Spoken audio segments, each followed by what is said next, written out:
Почитувани колеги, благодарам за присуството на денешната пресконференција на ВВД. Зоран Јовановски како директор на секторот за супервизија, банкарска регулатива и финансиска стабилност во Народната банка на Република Македонија пропушти да запре случај на очигледно перење на пари. За сето ова, Социјалдемократскиот сојуз и Зоран Јовановски попрегнаа да дадат одговор на нашите конкретни прашања. Не се произнесува затоа што бегаат од одговорност и вистината дека Зоран Јовановски и Социјалдемократскиот сојуз и покрај опаската не забележал и не преземал соодветни мерки за спречување на наведената криминална активност. Зошто социјалдемократите одбегнуваат да дадат одговори на македонската јавност? Говорат многу факти. Факт број 1.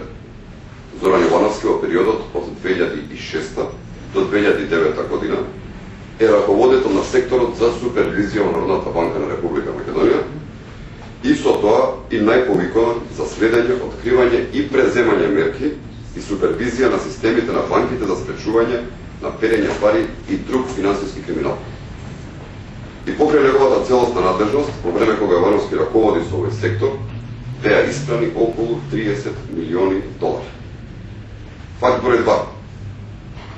За нас е неразбирливо што 11 годишното банкарско работно искуство на Зоран Јовановски не помогна да забележи или преземе соодветни мерки за спречување на наведената криминална активност, освен ако не станува збор за некакви останати за нас се уште непознати интереси.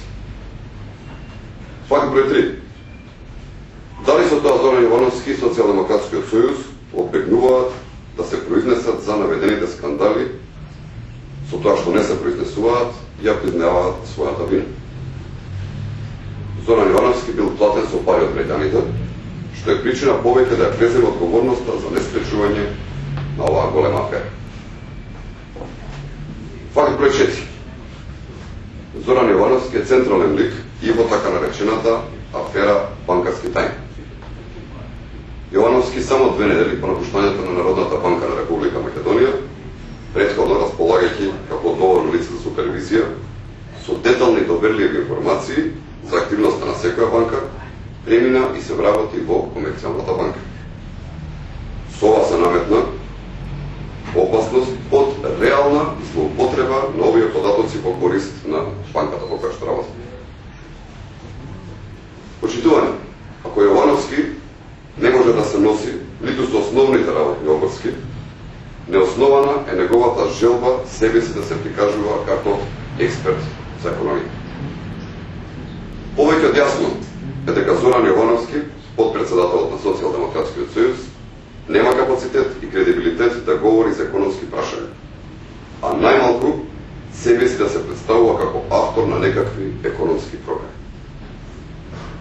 Зоран Јовановски е само одраз на најмањето етика и професионализам кај кадрите на Социјалдемократскиот сојуз.